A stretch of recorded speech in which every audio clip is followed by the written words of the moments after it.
Tu dois donner à ta femme ce que tu lui dois. Tu dois donner à ton mari ce que tu lui dois. Tu dois respecter ton homme. C'est une décision du ciel. Ce n'est pas est-ce qu'il est respectable ou pas. On s'en fout. Il dit tu honores ton mari. Ah, il n'est pas digne d'être respecté. Tu es amalecisé. Profanation. La Bible dit que le mariage soit honoré de tous. Attends, est-ce que tu sais pourquoi tu te maries pas? Tu sais que tu critiques le mariage de ta soeur? Attends, je suis sérieux. Je te dis que quand je suis rentré en prière, Dieu m'a expliqué, m'a montré, c'était de mes filles. Hein. Il dit, tu sais pourquoi elle se marie pas? Elle est prédisposée à profaner le mariage. Je dis, comment ça? Moi, j'honore le mariage. Il dit, elle a été éduquée. On lui a dit, c'est dans son enfance, c'est son ancien maître, que si tu es un mari là, il parle, tu parles. Vous deux, vous êtes chef, frère. On s'en fout de ce que la loi a décidé. Le ciel dit, l'homme est le chef de la femme. Il a dit.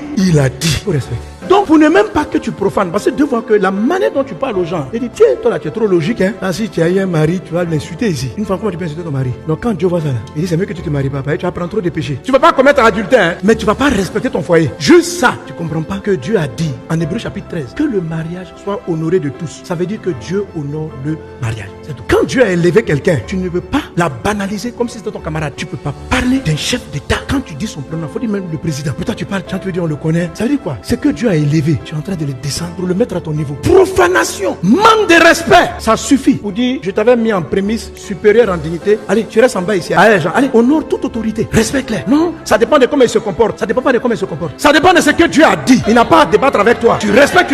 Donc, Amalek, c'est la guerre spirituelle qui te prend par derrière sur des choses que tu sous-estimes et qui bloquent ta vie, qui t'empêche de courir vers ta destinée et qui embrouille ton chemin. Mais il fonctionne avec des choses que tu sous-estimes, avec des choses que tu ne respectes pas. Quelles vont être les conséquences? Va le sentir. Le nom Amalek veut dire tu demeures en bas. Ça veut dire que quand tu sous-estimes Amalek, tu n'arrives plus à monter. Comment tu sais qu'Amalek a opéré? Tu prends un chemin, premier signe, un ralentissement de tes affaires, ralentissement de tes entrées. Amalek est en train de travailler, il t'attaque par derrière, quelque chose en train de te tirer en arrière. Tu continues, blocage. Tu continues, des gens, tu vas commencer à les perdre. Tes enfants vont commencer à tomber malades. 1 Samuel chapitre 30, quand il attaque David, il prend sa femme, il prend les femmes et les enfants. Il prend les plus faibles. Tes enfants tombent malades par-ci, ça tombe malade par-là. Les choses qui ont de la valeur pour toi commencent à prendre de la lèvre. Parce qu'il y avait 1 million de personnes qui étaient en train d'aller vers la terre promise. Donc Moïse était devant avec les soldats. Et il laissait ceux qui traînaient. Donc ils sont là. Notre destinée, on va réussir les affaires. Amalek est passé dans leur dos. Et puis maintenant, ils prenaient ceux qui traînaient. Non, les mamans et les bébés. Attendez-nous. Avancez. Quand Dieu m'a parlé de ça, il dit, mon fils, si tu vas vers une destinée, va avec ta femme. Prie avec elle. Vous qui courez, laisse-moi faire mon ministère. Et puis ta femme court derrière toi là. Amalek va la prendre elle. Il va faire quoi?